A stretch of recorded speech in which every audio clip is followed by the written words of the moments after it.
Camilla, Queen Consort, or Princess Diana had a more royal life. Although both ladies have held significant positions in the British royal family, their residences have rather distinct histories. Their living arrangements, which range from Camilla's more modest and conventional estate to Diana's sophisticated, emotionally fraught Kensington Palace home, showcase their personalities and royal experiences. Let's examine the style, history, and symbolism of their residences in more detail. The Kensington Palace. Both Princess Diana's personal history and the public's perception of her life are uniquely shaped by her tenure at Kensington Palace. Many members of the British royal family have called Kensington Palace a historic royal mansion in the center of London home. Despite being called apartments, Diana's living quarters inside the palace were far more than what most people would think of when they hear the word nowadays. As it turned out, apartments 8 and 9 were a large suite with many rooms that radiated royal magnificence and were the location of essential events in Diana's life. A symbol of her transformation. In addition to housing her throughout crucial periods of her marriage to Prince Charles, this home came to represent her development as a well-liked humanitarian. These flats were used by Princess Diana shortly after her marriage to Prince Charles in 1981. The apartments, which were initially a part of the 17th century palace complex, were renovated to meet the demands of the new royal couple. Kensington Palace has long been connected to the royal family. The royal houses, in contrast to contemporary flats, were designed to capture the opulence and formality of the monarchy, offering a combination of private and public areas that conveyed luxury and prestige. Situated on the first level of the palace, the two apartments included separate gardens that gave Diana a quiet and private location away from the spotlight. Ornate furniture and lavish finishes. The flat's interior design included elaborate furnishings and opulent finishes that evoked a classic British style. But it was Diana's ability to add warmth and personality that made her room unique. Despite the room's apparent grandeur, Diana tried to make the interiors unique by adding family photos, well-chosen artwork, and cozy furniture.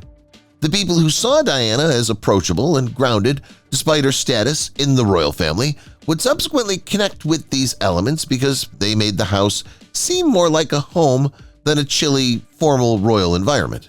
She was known to prefer a less formal setting and often chose to adorn her surroundings with objects that held personal meaning, such as framed photos of her children, Prince William and Prince Harry, as well as souvenirs from her global travels. The private and public lives. The contrast between Diana's private and public life at Kensington Palace was one of the most distinctive aspects of her stay there. On the one hand, the palace was a haven, a place to escape the intense scrutiny that came with her royal responsibilities.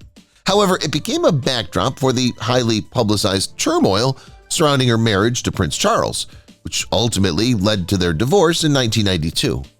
Diana maintained a high level of public attention despite the difficulties in her personal life, and her Kensington Palace residence came to represent both her power and her weakness.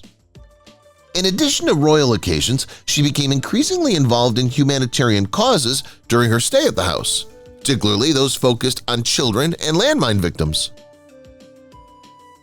The People's Princess. Diana would often host dignitaries, visit nonprofits, and meet with people whose lives had been affected by poverty or conflict, and Kensington Palace became the setting for her humanitarian activities. The palace's association with Diana's public life was cemented when she became a symbol of elegance and empathy, qualities that she had throughout her life. Her dedication to humanitarian causes, emotional intelligence, and compassion earned her the moniker the People's Princess. The world in mourning. The public's attachment to Kensington Palace after Diana's untimely death in 1997 was perhaps one of the most heartbreaking features. The gates of Kensington Palace soon became a focus of national commemoration when her death left the country and the globe in sadness. Well-wishers from all around the world offered tributes, flowers, and letters, demonstrating the widespread love the people had for her. Once a symbol of royal luxury and seclusion, the gates became a source of sorrow, solidifying the palace's reputation as Diana's residence. Lady Diana Spencer. Born into a family with strong historical links to the British nobility, Diana Spencer was just Lady Diana Spencer until she rose to fame as the Princess of Wales. Her upbringing was steeped in the aristocratic traditions of the Spencer family, whose connections to the aristocracy dated back generations rather than being that of the average commoner. Althorp House, an impressive historic estate in Northamptonshire that's been the Spencer family's home for over 500 years, served as the setting for her formative years. The Spencer family's history. Dating back to 1508, Althorp House is a beautiful and historic house. The home's been part of the Spencer family's history for approximately 500 years and has come to represent their enduring influence in the British nobility. Althorp was considerably more than a house, with 550 acres of grounds, with sculptures, artwork, and an extensive porcelain collection that documented the family's lineage over the years. It was a miniature representation of British history. Each of the 90 rooms in the mansion was brimming with valuable artifacts that chronicled the Spencer family's development from the 16th century forward. In addition to being a historical site due to its grandeur and rich legacy, the property was also a location of family life and many memories that had a significant influence on Princess Diana. Shift in the family's lifestyle. Diana was born in 1961 to Frances Ruth Burke Roche and Edward John Spencer, who would become Earl Spencer in 1975. Diana's father's inheritance of the title, which had been held by the Spencer family since 1765, marked a significant shift in the family's lifestyle. Before it, Diana and her siblings had spent most of their childhood at Park House, located on the Queen's Norfolk estate at Sandringham. Diana was quite close to the younger royal family members when she was residing at Park House. Her early years were more associated with the royal realm than with the obligations of belonging to a noble family, since she's known to have played with Prince Andrew and Prince Edward, who were her contemporaries at the time. Aristocracy and the royal family. However, their lives were drastically altered when Diana was around 14 years old due to her father's inheritance of the Earl Spencer title. Spencers relocated to Althorp in 1975, the ancestral home that had been handed down through the centuries. Diana's life was now going to take a new course, one that would become intricately linked to the royal family and nobility. The move to Althorp signified more than simply a change of address. It also marked a rise to a more prominent and prestigious place in British society. The young Diana would spend a large portion of her early adolescence in the splendor of Althorp, with its exquisite gardens and historical importance, marking a new chapter in her life. Life not without challenges. Although Diana enjoyed the benefits of being a member of the Spencer family throughout her stay at Althorp, there were drawbacks as well. Diana was unaware of her family's high social status, as the Spencers had a long history of refinement and responsibility. Diana was reported to have gone through times of mental turmoil and loneliness throughout her youth, despite the lavish surroundings and expansive estates. Given the grandeur of Althorp, Diana's youth was not as carefree as one might have thought, due to the complicated relationships within the Spencer family and the emotional stresses of being thrust into such a prominent family position. History and tradition. The young Diana received an early education in history, customs, and the obligations that accompany belonging to the British aristocracy.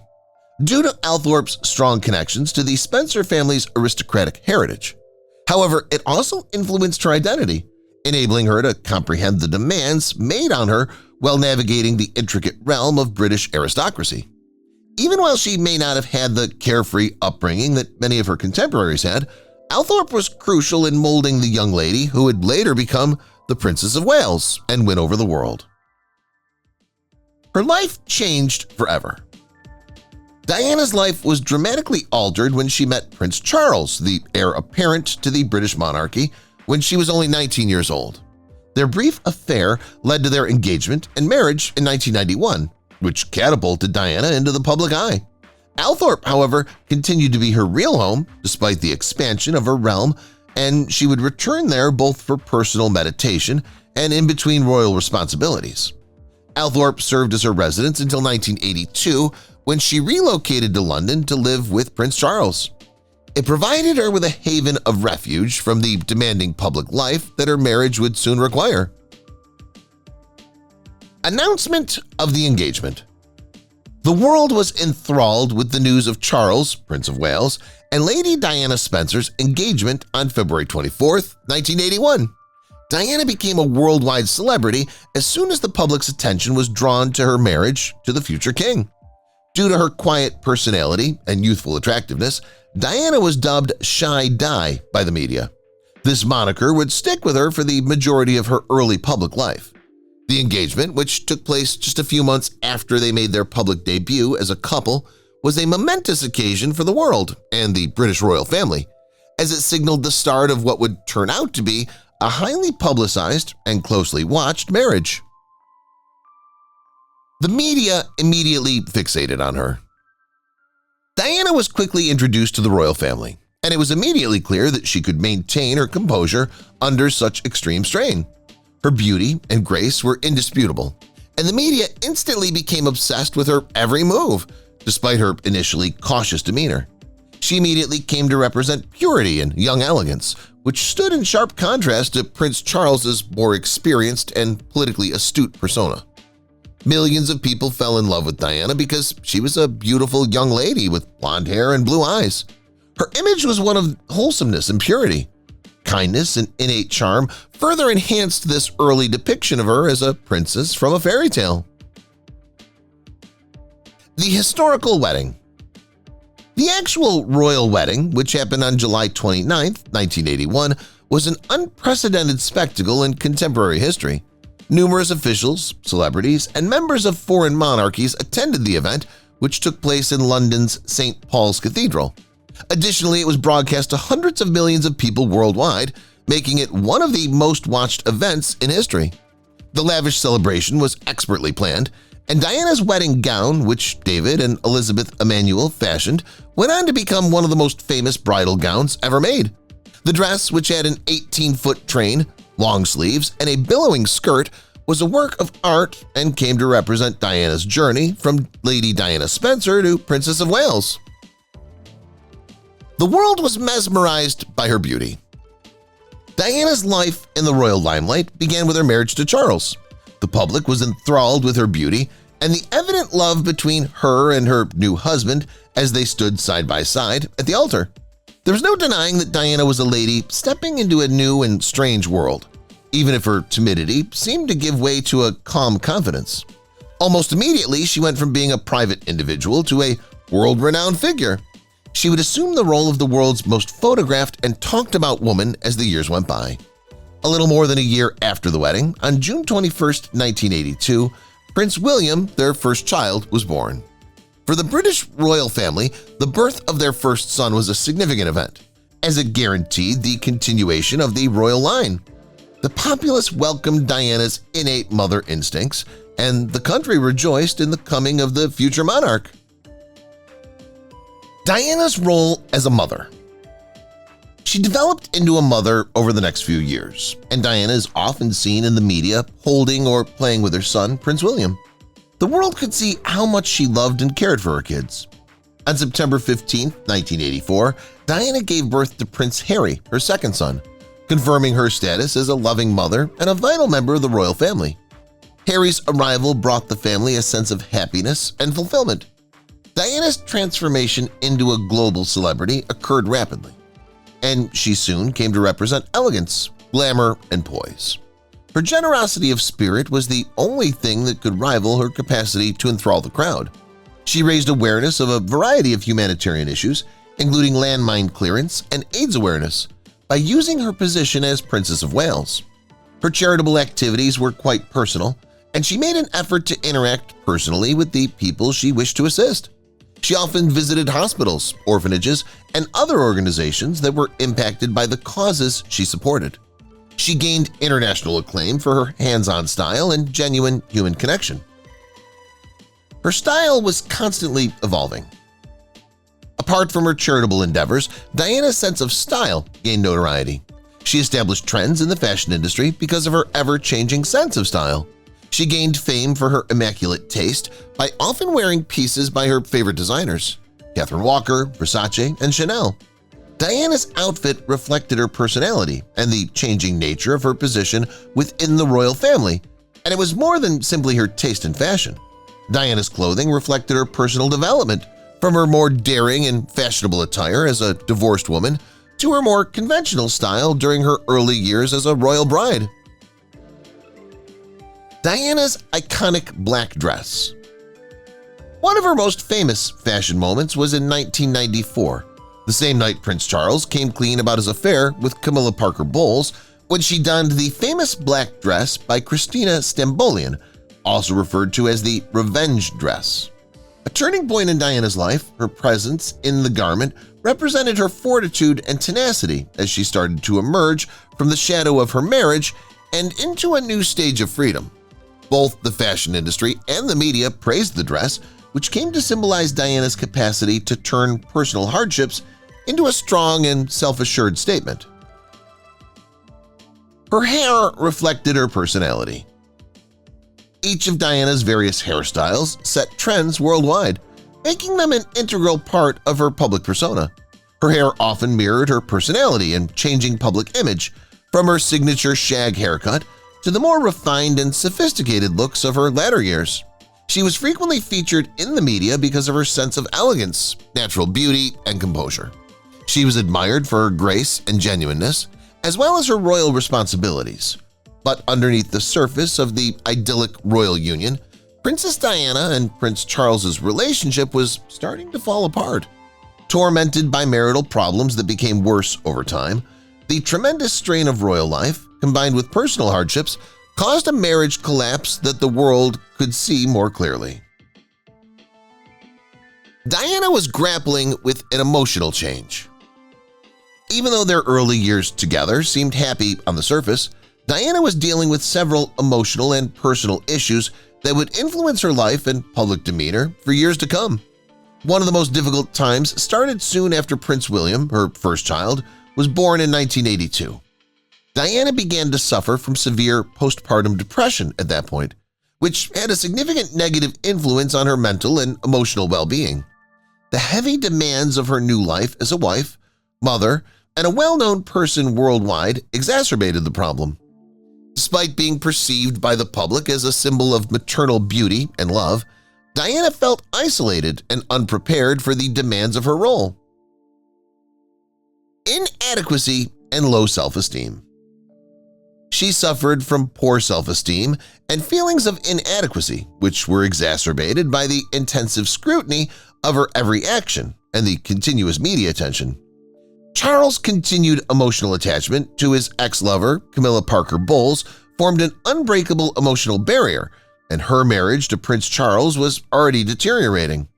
Despite being mostly concealed from the public, Diana's despair was a quiet but potent force. She often felt estranged from her husband, who remained emotionally aloof even as he performed his royal responsibilities. Physical and emotional instability. Diana also started to have eating issues around this time, which was another sign of her internal conflict. These health issues exacerbated her mental and physical instability. The paparazzi's unrelenting following exacerbated her discomfort.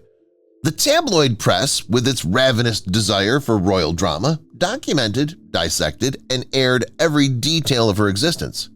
Diana's public persona was meticulously constructed to project elegance and grace, but her private life was far more turbulent.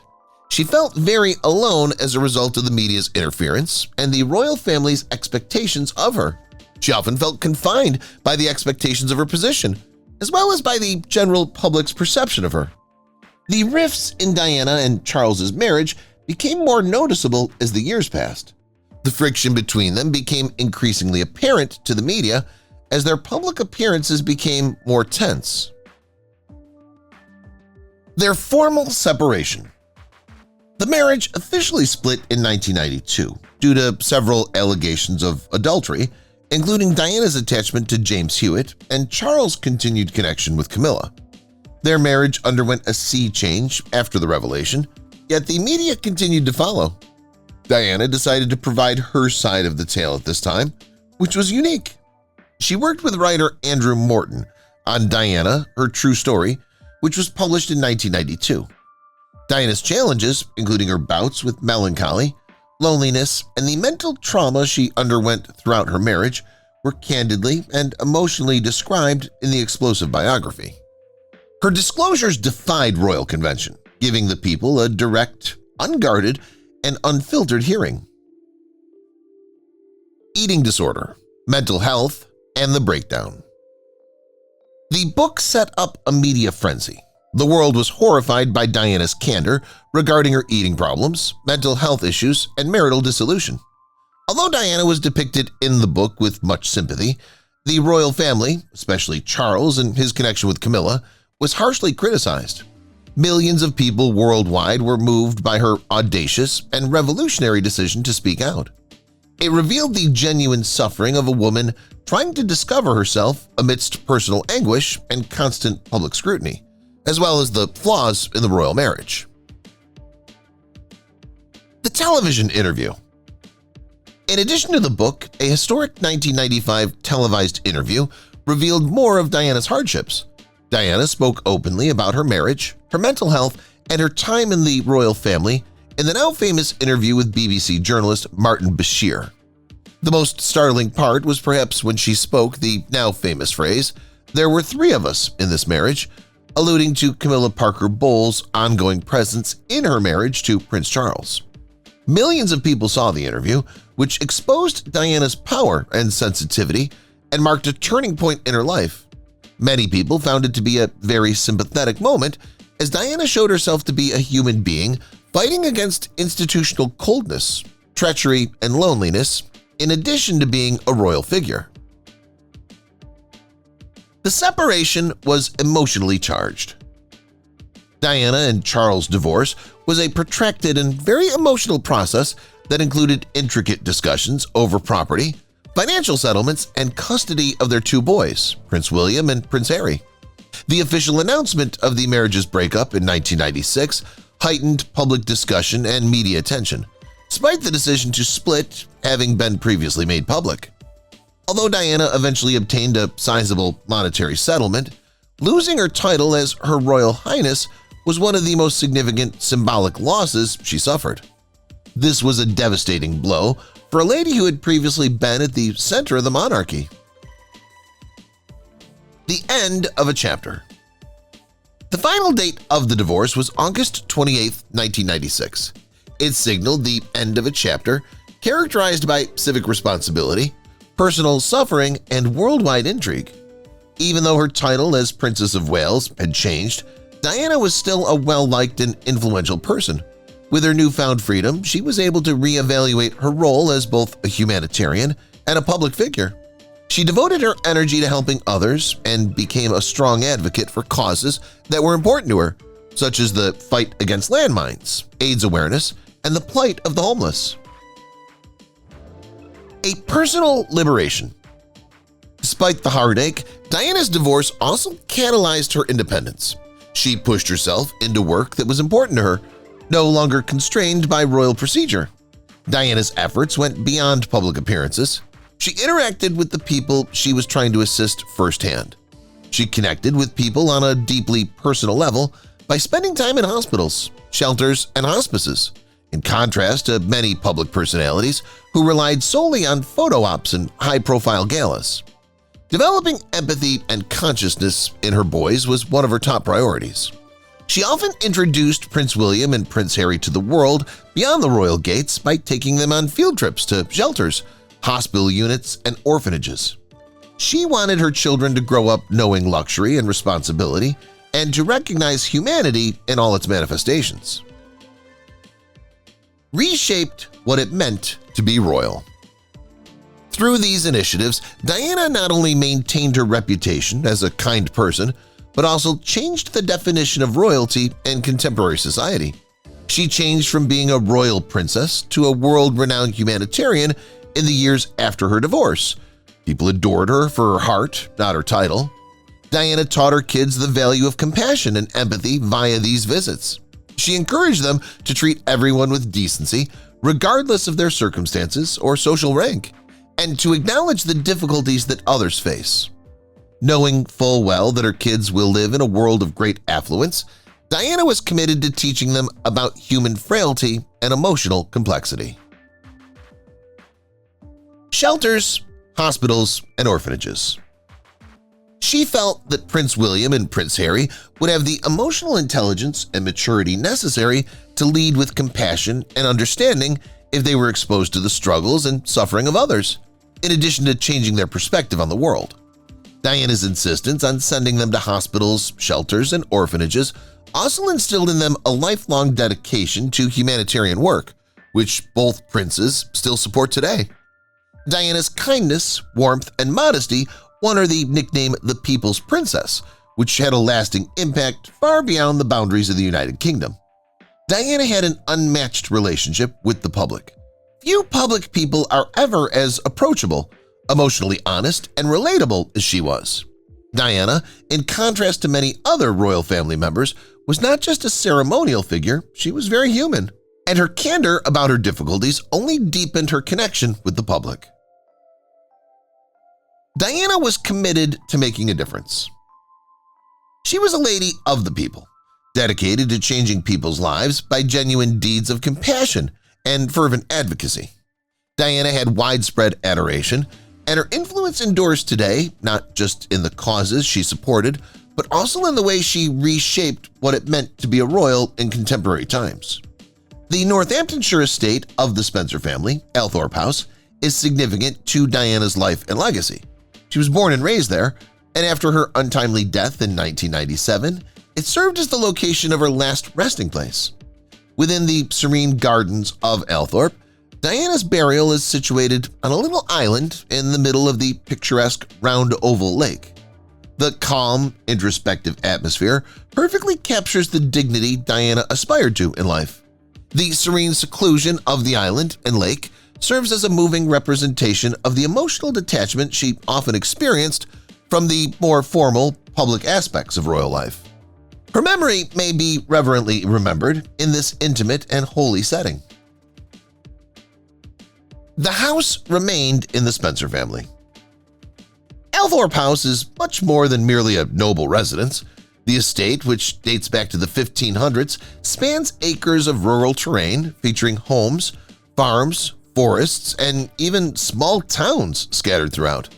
The Spencer family has owned the house for many generations, and until recently it remained essentially unchanged. Charles Spencer, Diana's brother, has managed the estate for almost 20 years. He oversaw the first significant restoration of Althorp House since the 1780s, guaranteeing its heritage for future generations while retaining its unique character. A personal and private sanctuary. As Queen Consort, Camilla has traditionally maintained a more private and intimate haven, which contrasts sharply with the opulence and symbolism of Althorp and other royal homes. Her taste and need for privacy are reflected in her lovely Georgian rural house in Wiltshire, England, called Raymill House. Raymill House, which she acquired in 1995 after divorcing Andrew Parker Bowles, served as Camilla's haven and a peaceful haven from prying eyes. Camilla preferred Raymill's peace to the pomp and circumstance that came with her royal position, and she remained a refugee there even after she married Prince Charles in 2005. Separate from the historical significance and public scrutiny of conventional royal estates, the residence serves as a private sanctuary. Raymill House.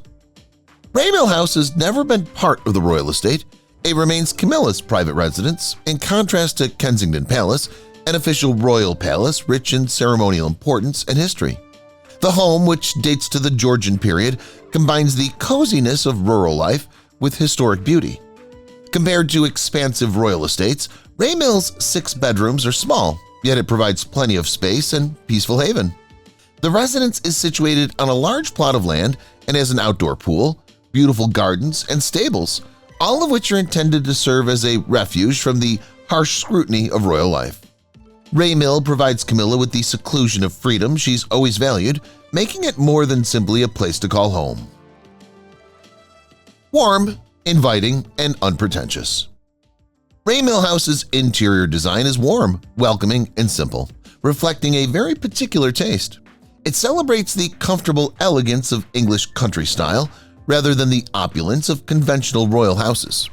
The carefully selected furniture in each room contributes to the cozy and welcoming ambiance. This property lacks elaborate salons and glittery hallways. Instead, there's a subtle refinement that reflects Camilla's character, a charm that's been lived in. The layout of the home promotes leisure rather than formality, making it a place where one can truly relax.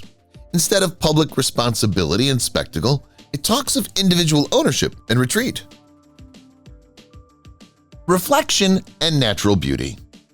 Beyond the interiors, Ray Mill's attraction is further enhanced by the outdoor areas. The well-kept gardens provide peaceful areas for introspection and a sense of the natural beauty that reflects the Wiltshire countryside. The stables, which offer a secluded setting for Camilla's equestrian endeavors, are a reflection of her lifelong passion for horses. The pool offers a serene space for relaxation, underscoring the property's role as a private retreat. Together, these elements create a peaceful setting where Camilla can rest, away from the pressures of court life and the spotlight. The appeal of Ray Mill House is further enhanced by its location. The property provides a sharp contrast to the hectic and sometimes exhausting life in London, since it's tucked away in Wiltshire, a county renowned for its undulating hills, ancient towns, and tranquil countryside. The rural surroundings provide Camilla with a respite from the never-ending demands of her public persona. She may re-establish a connection with nature and herself there, free from formal commitments and the encroachment of flashbulbs. It reflects Camilla's tastes. Kensington Palace, Diana's previous home, on the other hand, has a great symbolic and popular significance. The demands and limitations of royal life were part of its status as an official royal home and historical property. It was a large and well-known residence, but it was also a place where Diana lived under the continual scrutiny of the media, burdened by the demands of her public persona. Its scrutiny was inextricably linked to its majesty. In contrast, Ray Mill House stands for something very different: private, tranquil existence. It displays Camilla's preferences, her love of nature and simplicity, and her preference for tranquility over ostentation. Camilla lives in the shadows at Ray Mill, where she is calmer, more private, and maybe happier than Diana, who lived in the limelight at Kensington Palace. The lives of the two women, one characterized by public admiration and upheaval, the other by caution and quiet resilience, are reflected in the difference between the two residences. Diana found the duplicity unbearable. With its complex personal history and intense emotional undertones, the relationship between Prince Charles and Camilla Parker Bowles has always captivated the public, particularly as it evolved during Charles' tumultuous marriage to Princess Diana. Diana was well aware of the emotional connection between Charles and Camilla by the time their romance became public knowledge. Diana could not stand the deceit, even though many of her friends and advisors advised her to ignore the murmurs and keep her calm for the sake of appearances. She could not stay quiet any longer. She needed to convey her pain. Diana made the audacious and very personal choice to face Camilla in 1989. It happened at a time when loneliness, betrayal, and constant public scrutiny were causing her marriage to fall apart. Diana decided to speak out, even though she was afraid of Camilla and the possible consequences. For too long, she'd been burdened with mistrust and mental distress. No matter how difficult it may be, it was time to take charge of her story. The confrontation. The altercation occurred during a party, a social gathering. Downstairs, Diana, steeling herself, went to a room where Charles and Camilla were talking to a third visitor and asked to meet with Camilla alone. The air changed. Diana interrupted the stillness, shaky but determined. She said to Camilla, "I just want you to know that I know exactly what's going on." Always calm, Camilla attempted to avoid the situation by appearing perplexed and denying any understanding of Diana's meaning. Diana, however, saw right through it. She wasn't there to be deceived or appeased. Her scathing comments, "Don't treat me like an idiot," broke through the facade and brought the matter to light. "What more could you want?" Diana questioned Camilla in a sorrowful tone. revealing both her anguish and her incredulity at the emotional price she had paid. This question gave the discourse a more sensitive turn. Diana recalled Camilla's remark as startlingly direct. According to reports, she said that she already had everything she could ever want, including money, prestige, attention, and the affection of the future king. Diana's heart was laid bare. It was a chilly reaction that revealed the difference between the two women, not just in situation but also in emotional intelligence. Diana's heart was exposed, but Camilla seemed unfazed, and in one of the encounter's most moving statements, Diana answered quietly and powerfully, "I want my husband." Those words spoke it all. They were a moment of terrible honesty as well as a statement of desire. Diana was not deluded. She was aware that Charles and Camilla had a relationship that existed before her marriage and probably never did. However, she had to acknowledge her suffering and dignity. This encounter was a watershed moment. Diana was no longer only a princess acting in public. She was a woman who would not be silently humiliated. A rare, unvarnished look into the emotional toll of royal life was provided by the encounter. As Diana herself subsequently described, it showed the bravery of a woman who chose truth over repression in the face of convention and routine. It also highlighted the deep emotional rift that would eventually characterize her marriage's demise and change how the general public saw the British monarchy. Love, loyalty, and trust. Diana's requirements stemmed from a desire for love, loyalty, and a marriage founded on trust rather than dishonesty. While Camilla was prepared to accept the circumstances and continue her relationship with Charles, Diana was deeply affected by the emotional intensity of their encounter. She was so upset by the encounter with Camilla that she started crying for the first time on the drive home. Diana subsequently reflected on the event, calling it one of the most emotionally heartbreaking times in her life. In a single, unfiltered outpouring, it seemed as if the weight of years of betrayal, criticism from others, and seclusion had suddenly fallen upon her. Sense of loss for the marriage. Diana's tears represented more than just the hurt brought on by the affair. They also conveyed a deep feeling of loss for the marriage she had once dreamed of and the future that was falling apart in front of her. Diana was aware of the situation's truth, despite the anguish. She was well aware of what was going on behind closed doors. Prince Charles's public admission of his long-term affair with Camilla in 1994 was a watershed in their relationship, ultimately resulting in their separation and divorce in 1996. In addition to being a difficult period in both Diana and Charles's lives, the dissolution of their marriage represented a turning point in the royal family's development. The divorce was devastating, but it allowed Diana to regain control of her life and focus on her philanthropic endeavors and her responsibilities as a mother to William and Harry. Welcoming Camilla into the royal fold. However, Prince Charles and Camilla's connection continued after their divorce. Their friendship would not be fully recognized in public for over 10 years.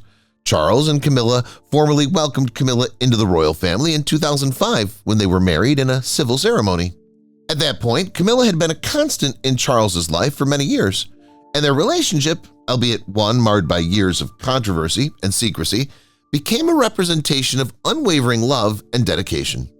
One of the most intricate and intriguing storylines in royal history is the romance between Prince Charles and Camilla Parker Bowles.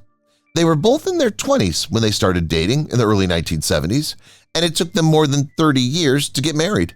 From young lovers to friends, back to lovers, and eventually husband and wife, their path reflects a blend of romantic passion, social pressures, personal fears, and incidents influenced by both private hardships and public scrutiny. When Prince Charles first met Camilla. Prince Charles, at 22 and just beginning his royal responsibilities, met Camilla Rosemary Shand, then 24 years old, in the summer of 1971. According to accounts, they were first acquainted at a social gathering, most likely a polo match at Smith's Lawn in Windsor. They clicked right away and were attracted to one another. Camilla's grounded demeanor was refreshing at a time when Charles was experiencing the strains of royal life and was being closely watched. In addition to being aristocratic, she shared many of Charles' passions, including hunting, horses, and the countryside. Their friendship grew into a serious romantic relationship over the next 18 months. Charles saw Camilla as someone who could equal him both emotionally and intellectually, and who truly understood the particular demands of his job. Their friendship grew stronger through their time together in the country, marked by shared interests and a common sense of humor. A rare sense of normalcy. Charles, who was sensitive and prone to introspection, found comfort and a rare feeling of normality away from the royal limelight in Camilla, a confidant. Charles sent her intricately crafted love letters that conveyed his emotions in a very intimate and sincere manner at this time, demonstrating his passion and inventiveness in his pursuit of Camilla. Long, late-night phone chats were another aspect of their connection. They would discuss anything and everything for hours on end. They were able to establish a deep connection through these private conversations, and they soon became inseparable, having a wonderful time together. But as their bond grew, Charles started to struggle with the weight of his royal responsibilities and the demands of being the heir apparent. Within the royal family, his connection with Camilla was not at all well received. Even though they were becoming closer, Charles was hesitant to go further. He wasn't sure he wanted to ask Camilla to marry him by November 1972. Despite his intense affection, he was confused and insecure. Complexities revolving around Camilla. His reluctance was partly due to the burden of duty that would come with marrying someone like Camilla, who had a more complex personal background than the royal family would have thought was desirable. Charles was also aware that his parents, especially Queen Elizabeth II, would probably not approve of the relationship, which would be another barrier to their marriage. Charles set off on a 7-month Caribbean cruise on HMS Minerva in January 1973 as part of his naval duty. He learned around this period that Camilla had been engaged to Andrew Parker Bowles, a British Army soldier with whom she'd been having a sporadic affair. Public notice of the engagement was given on March 15, 1973. An important turning point in Camilla's relationship with Charles was her choice to wed Parker Bowles. Charles and Camilla's story came to an end. Charles had to accept the reality that his relationship with Camilla had ended, at least temporarily. At the same time, she went on with her life, marrying Andrew Parker Bowles and settling into country life with him. Tom and Laura were the 2 children of Camilla's marriage to Parker Bowles, and she and Charles had a mostly platonic connection for several years. Nevertheless, despite the demands imposed on them and the intricacies of their personal lives, their relationship never completely waned, and they remained close throughout the years. Their bond remained strong. While Camilla continued to raise her family with Andrew Parker Bowles, Charles married Lady Diana Spencer in 1981. Charles and Camilla maintained their close relationship even after their different marriages. Charles and Diana's marriage was troubled from the outset, despite their efforts to conceal their true feelings from the public. Despite her attractiveness and public persona, Diana found it challenging to handle the tremendous demands of royal life. As they both dealt with emotional difficulties amid constant media attention, their relationship became more tense. They kept their relationship largely secret. Charles and Camilla continued to communicate throughout this period, and it became evident to both of them that their affections for one another had not diminished. However, they kept their relationship mostly under wraps due to their prominent jobs and the potential embarrassment their romance might cause. The scandal didn't get further attention until the early 1990s. As media interest grew, Charles spoke clearly about his connection with Camilla in 1994. In the end, his marriage to Diana proved irreparable, and the 2 parted ways in 1996. Charles and Camilla's romance lasted through years of public scrutiny, heartache, and secrets. Finally being allowed to tie the knot in a civil ceremony in 2005 was a significant testament to their unwavering love and dedication. After a romance that lasted over 30 years, they were married on April 9, 2005. After enduring many hardships together, they saw it as a moment of closure and the long-awaited happily ever after for Charles and Camilla. Now they could publicly confess their love for one another and start a life together. How do you feel about Camilla and Princess Diana? Leave a comment below with your opinions. Please remember to like, share, and subscribe to the channel if you thought this video was helpful. I appreciate you watching, and I hope to see you in the following video. Farewell. If you've watched the video till here, that means you've enjoyed the video. Subscribe. Don't forget to turn on the notifications bell icon